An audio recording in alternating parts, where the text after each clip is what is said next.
Like the idea there.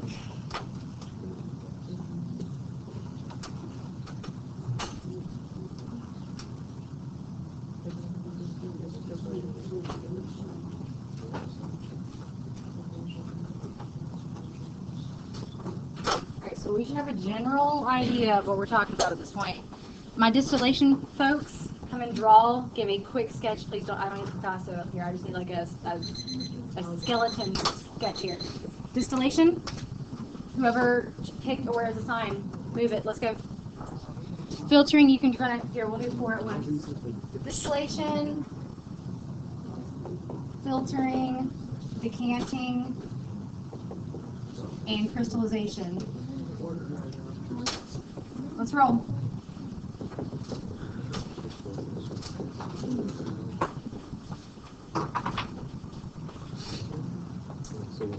The next 4 will be next. I'll go for evaporation. Look at this. I'm gonna get this. What are you doing?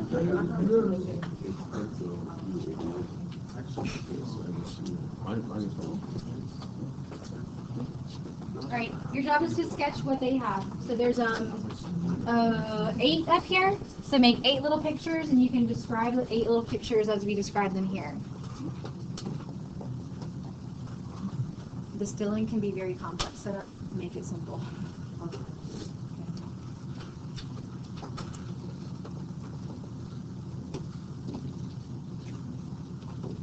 Alright, beautiful so far. Filter is nice and simple. Decanting is pretty simple. Crystallization is on some fire and some ice. So you can Well, it's like when it cools, it's like okay. But that's supposed to be fine. Okay. Thank you guys.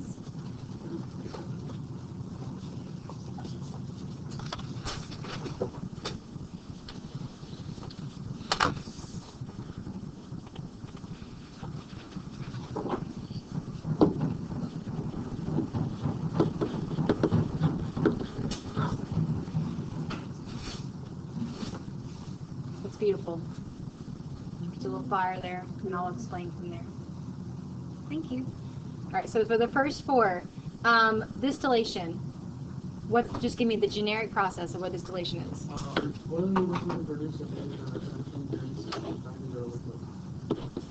Okay, so we boil it. It's a liquid. It goes to gas, and then we condense it again to go back to liquid. Overall, is it a chemical or physical process? Physical, it is. Okay, and then we kind of have the lab set up. So what's happening over here, Camilla? We have fire underneath it, so what are we doing to it? Yeah, a lot of heat. You're heating it up. Okay, and then all this liquid in here is bubbling up and we're making gas. And then where does the gas go? And that little... Down here, and it condenses again. And as it condenses, it turns to liquid again. Right, so that's exactly, I kind of drew out just the physical changes that are happening here. So what they do here is they'll have a mixture of liquids, so they'll have like maybe different types of alcohols, some water, and maybe like gasoline, okay, so that they can have all these liquids in a mixture. And when they boil it, do you guys think the highest boiling point or the lowest boiling point is going to boil off first? Think about it. I'm heating it slowly. The lowest, so the thing that boils at like 50 degrees Celsius is going to boil off first. It makes the gas, it condenses down. So you can separate a liquid-liquid-liquid combo by selecting for the lowest boiling point to come off first, and then it condenses in the next boiling point, and then it condenses in the next boiling point, and condenses. But it is a physical process because we never actually change the substance, it's just changing phase. Filtering, tell me what's happening over here. Whoever didn't draw.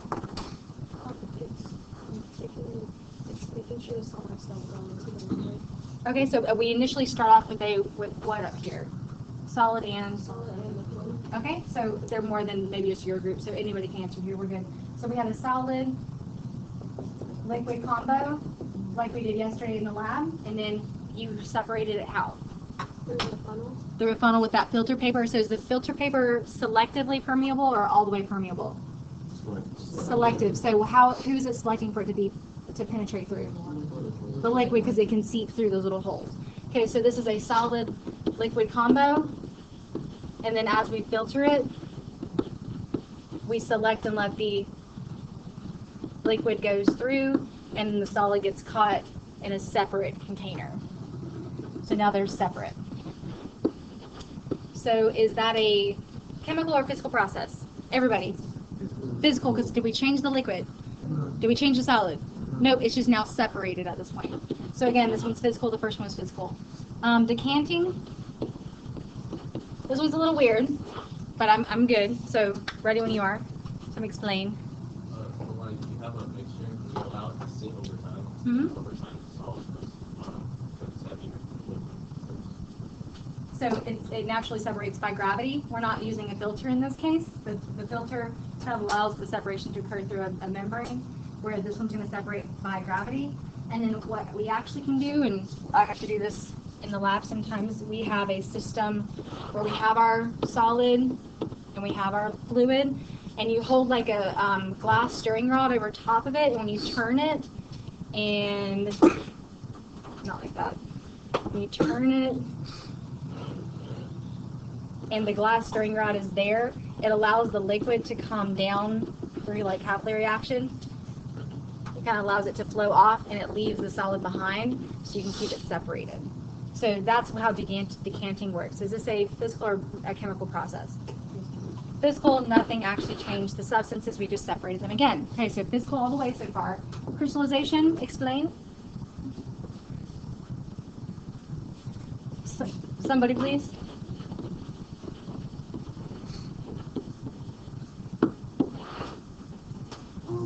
So it's when it's heated, the crystals form, like it was a liquid.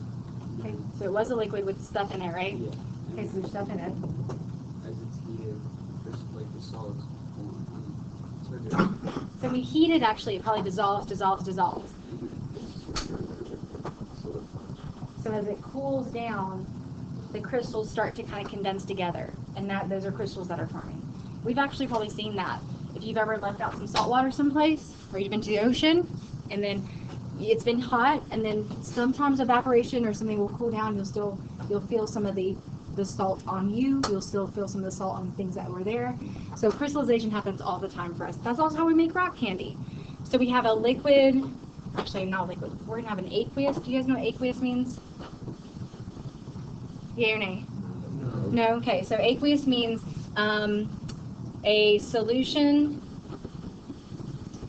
of dissolved solute, which is just like a powder or some sort of ion that's dissolved in water. So it's not just pure liquid, it's not a solid, it's a mixture, so you have something kind of dissolved in something else. And you guys said as it cools, then in a beaker or something like that, you'll have like little crystals form, and the crystals kind of take on a different appearance. Now these crystals are solids at this point. So we went from a solution with the solid dissolved to a non-solution where the solids are here. Chemical or physical, everybody? Physical again, good. Okay, next group of four folks.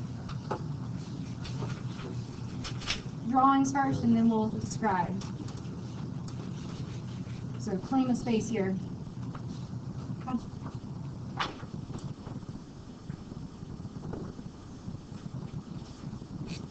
So I got one group coming. I need the other ones. Don't be shy. Evaporation, chromatography, magnetic, and electrolysis. Try to share some space here, okay?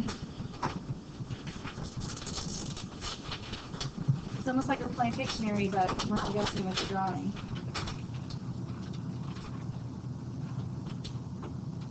There's room on this side on the top if you squeeze in there. Yeah, please don't use the neon colors. The neons are awful. They also don't erase very well, so good luck.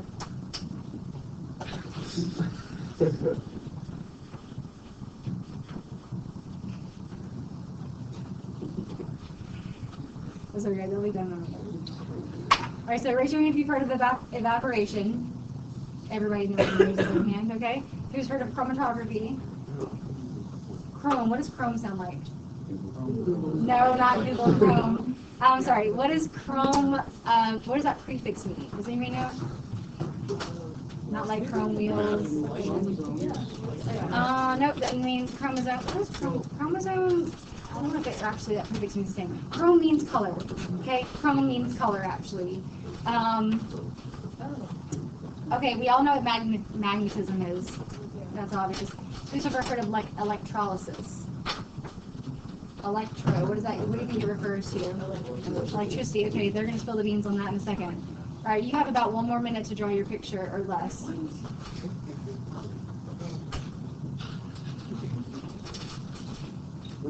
And now it's down to 30 seconds. All right, evaporation, folks, you are describing first, and we're drawing some of their sketches. Doesn't have to be perfect like theirs are. Okay, evaporation. All right, give it to me quick and easy. The change from liquid to gas. Okay, liquid to gas, chemical or physical process. Physical process, and you can see this lovely picture. Can you explain your picture? Maybe turn to the side so you can talk to them. This is a liquid. Come on, let's see. Look, he's This got is a it. liquid. This is like a gas or water vapor. And the liquid is being evaporated up into the air. All right, thank you. You're good, thanks, good. So you can have something like liquid water going to gaseous water, aka steam. Did the chemical structures change? Yea or nay? No. So it did not change any in chemical fashion at all. Was magnetic? No. Chromatography? All right, do your best for me, chromatography. Should try to explain and I'll help out. Separation from the mixture by passing it in solution to a medium in which components be at different rates. Okay, that's a complex thing, right? So they have drawn a picture where they originally had a piece of paper and then they allow the mixture to separate itself. So that's actually our lab today. So I'm going to draw this out and kind of elaborate a little bit before our lab begins. We have a piece of paper. It's called the stationary. What does stationary mean? Please don't say like letterhead. Not moving. Okay, so stationary phase, which means that it is not going to move. It's a piece of paper. It's actually like a piece of chromatography paper, for a figure, right? And then what you do is you apply a mixture. So I've got a mixture of red, green, and blue. And so I've got a mixture that's been applied. And so that mixture, I want to separate the mixture from the red from the green from the blue. So what I do is I apply something that's called a mobile phase. What does mobile mean? Moving. So the mobile phase, which is going to move, is going to stay. The mobile phase is actually like a solvent. So it can be isopropyl alcohol, ethanol, water, benzene, all kinds of liquid solvents exist in our world. So we throw the liquid in here.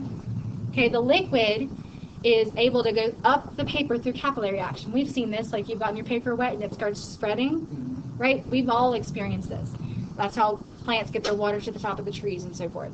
So the mobile phase, which is this liquid stuff, is going to creep up and up and up. And it's going to move up, and as it moves up, these pigments can change or can separate at different rates. That's what she's speaking of.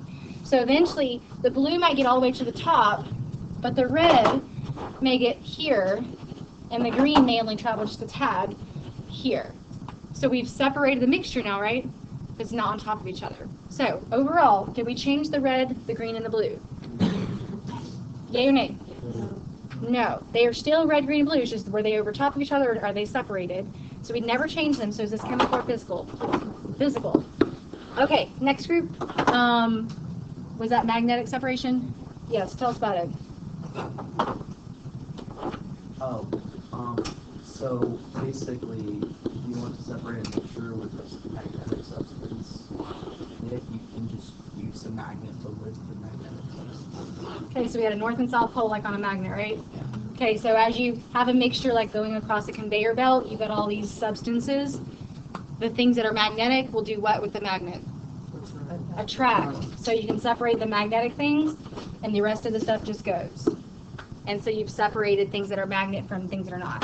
You ever grind up some cereal that's fortified with iron and other vitamins, grind it up a whole lot like with a mortar and pestle, you hold a magnet to it, the iron will attach to it. Like literal iron, Fe, iron that you're eating in your cereal. That's disgusting. Why are you eating iron? You need it for what?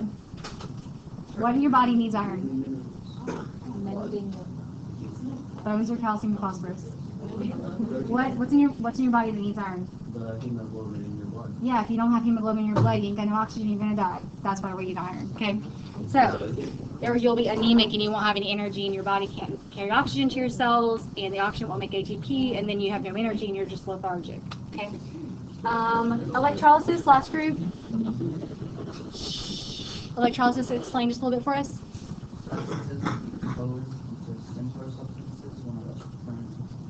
Okay, so I'm going to use water as an example. We throw some electricity on that. It's going to go from a complex system to a simpler compound. Did you guys happen to see what that made in your reading? It's okay if you didn't.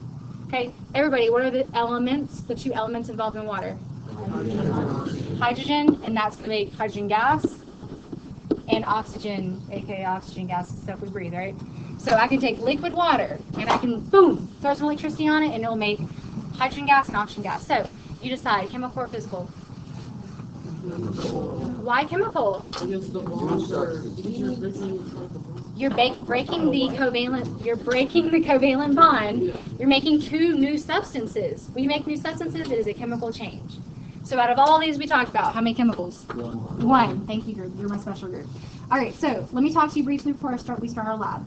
So in our chromatography experiment, we're going to set up in a second. It has a long wait time, so we have to wait for the capillary action to move that mobile phase up. And we're not going to sit there and look pretty, okay? We're not going to wait. So I will show you two things we're going to do. Oh, this was my picture, but I think I drew my picture already, so we're good. So before we go to the lab, pull out your blank periodic table. It was just like a white periodic table I gave you in your folder.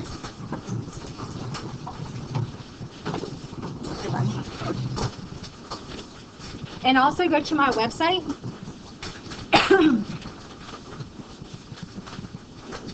So you're pulling out your blank periodic table and going to my website.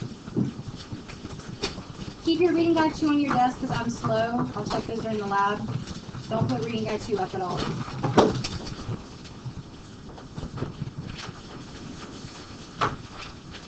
To get there.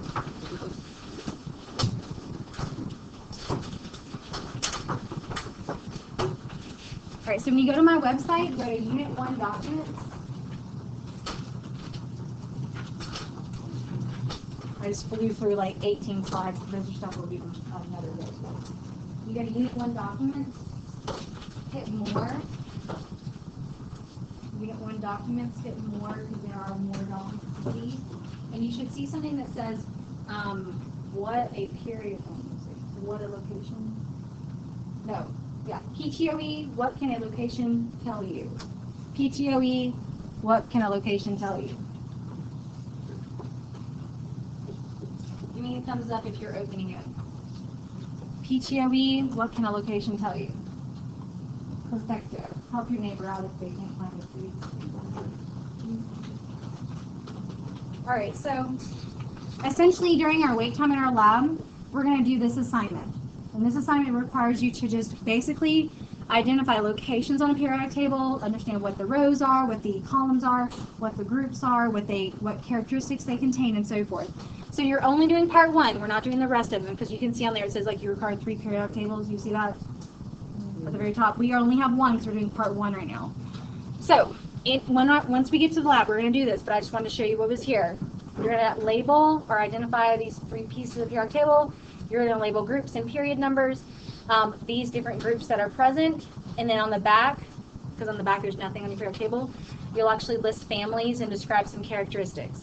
So in terms of how you're going to do this, you're going to make a color code. You see the legend at the top of the periodic table? You can make a little color code. Now, I think you actually have to add a group that's on here, so feel free to add more to the legend because I just gave you a good start. Okay? So who feels comfortable understanding what they're going to do here? Okay, there's a little maybe some flexibility to colors and how you're labeling things, but I will show you under my website homework. I put a good link. So if you want to open another tab and go to homework and scroll down to today,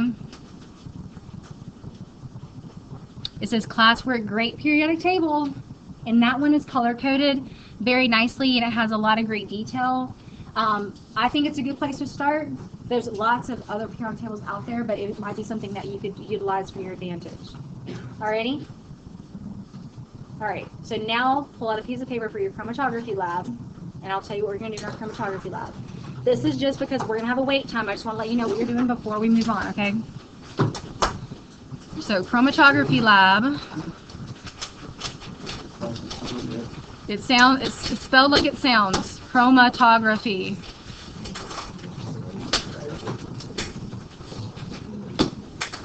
So close your laptop for now, because you're not going to need it for at least 10 or 15 minutes. I just wanted to let you know where things were before we move around. So just close your laptop for now, you won't need it for a couple minutes. So you actually have some space to work on your desk for a minute. And wonderful job on this, by the way. Better than most of my classes have done in understanding these physical methods of separation.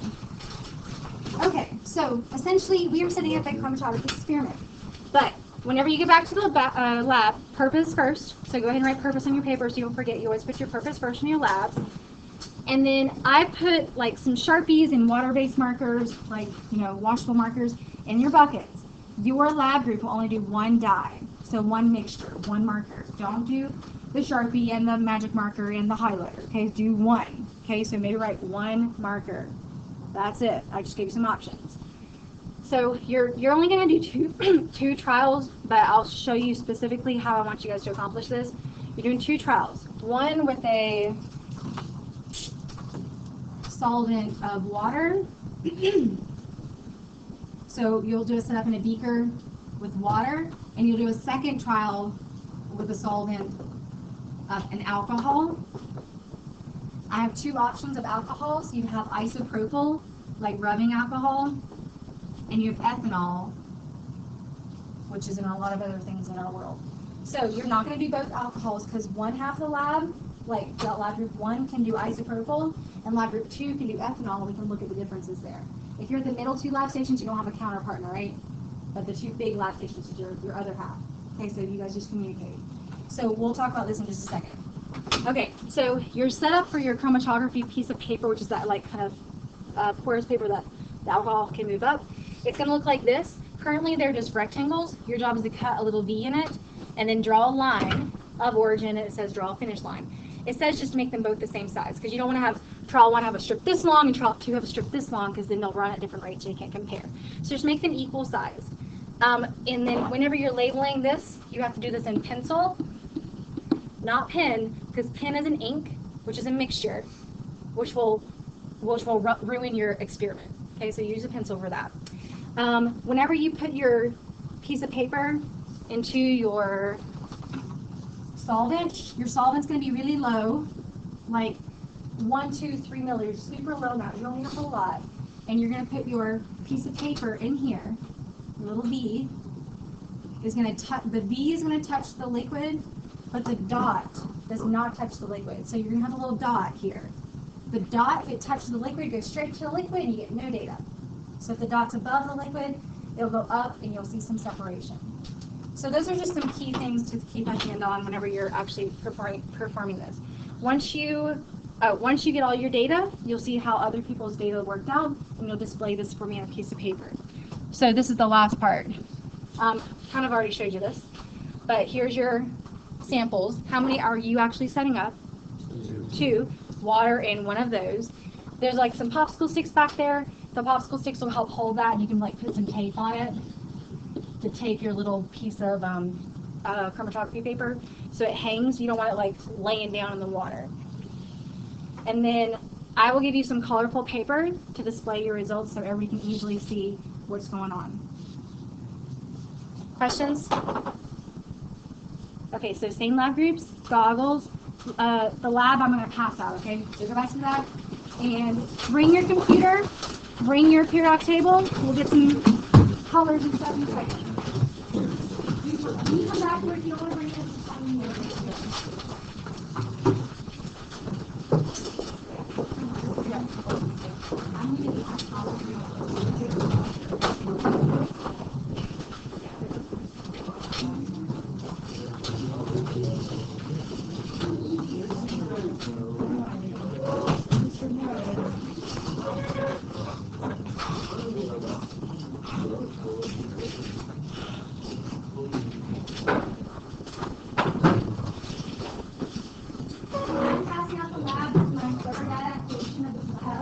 I'll send you the paper for that.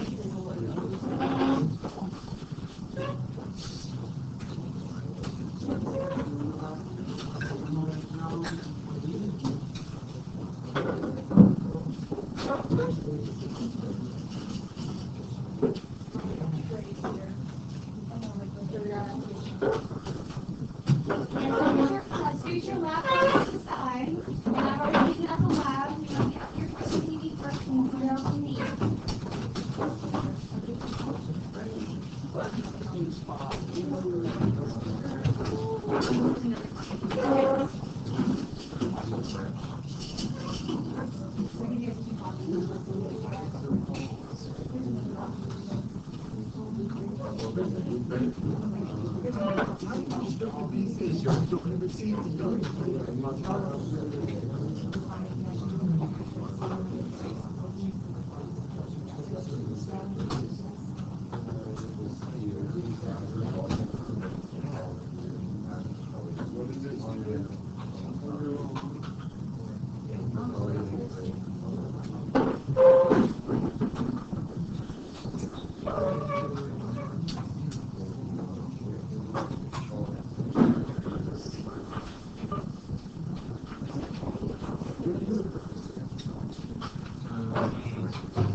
Yeah, you need small.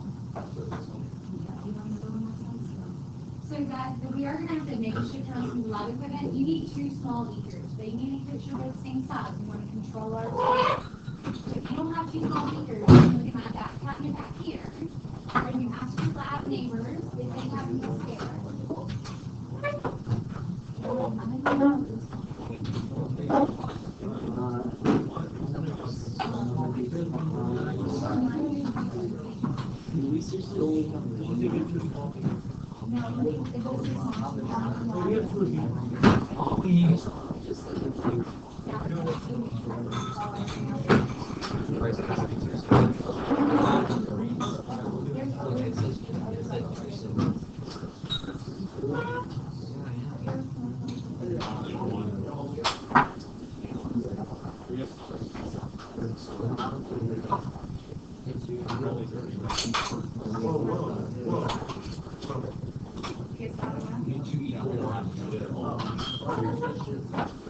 We only have 1 beaker. Okay, go back to your questions. What size do you guys have?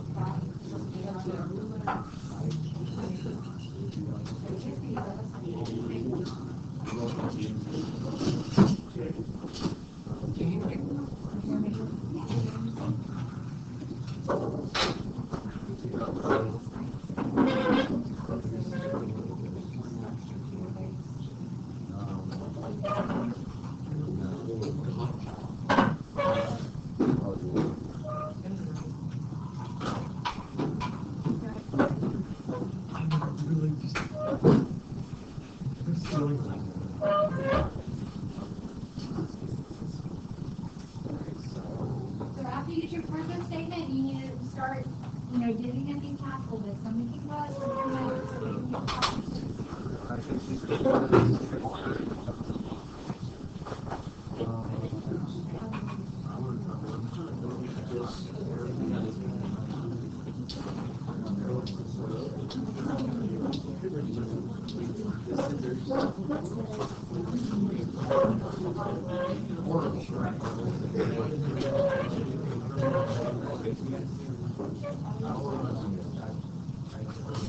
How big is the drum?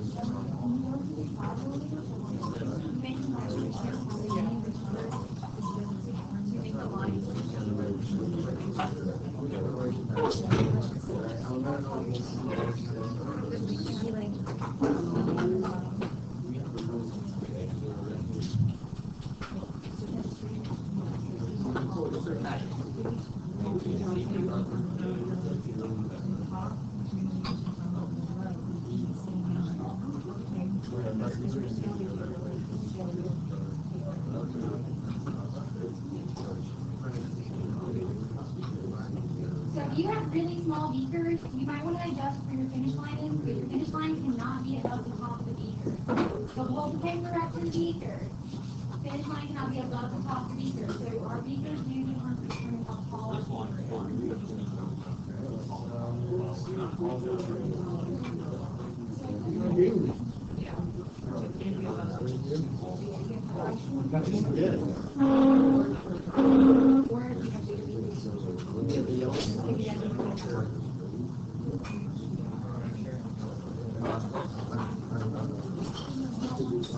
Yeah, I see it really good.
Okay, I'm just going to pass this.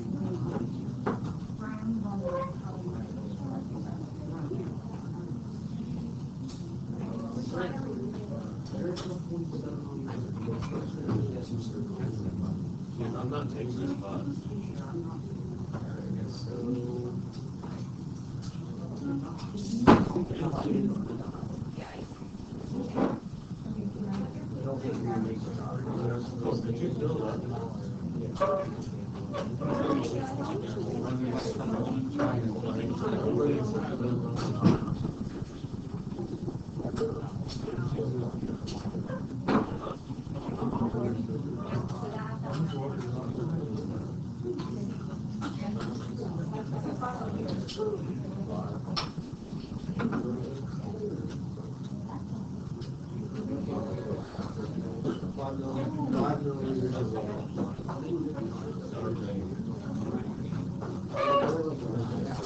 Why can't we only do one?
Oh, it's not even.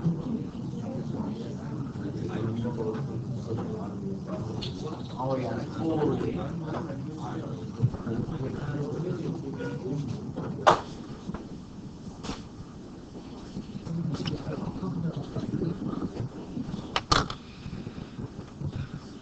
All right, you should be set up and letting it run in about a minute. So get all hands on deck. You're set up in about a minute.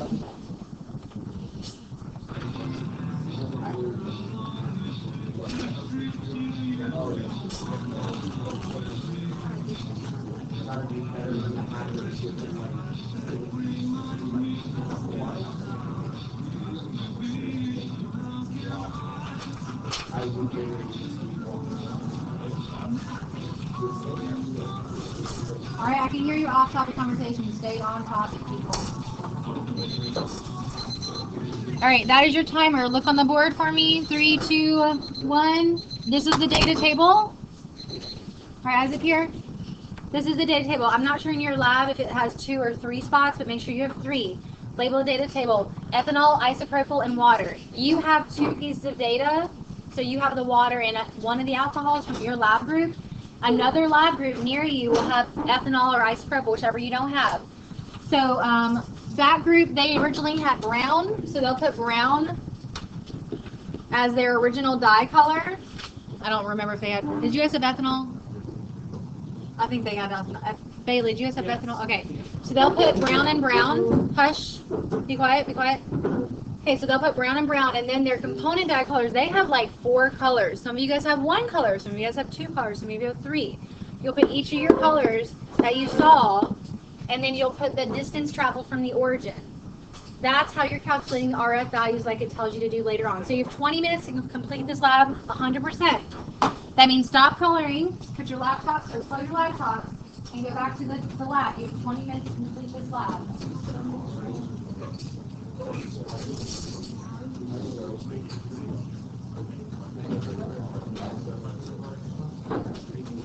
take your papers out of the alcohol now.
Once your solvent is back in its original container, put your beakers away. Wash them out real fast, put your beakers away.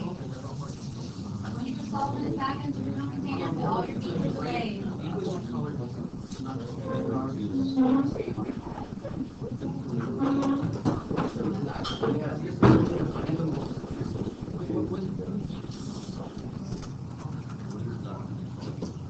I use the textbooks you want to Google and stuff. It's more of a learning experience than to get the job done. Okay? Just trying to keep you honest with me.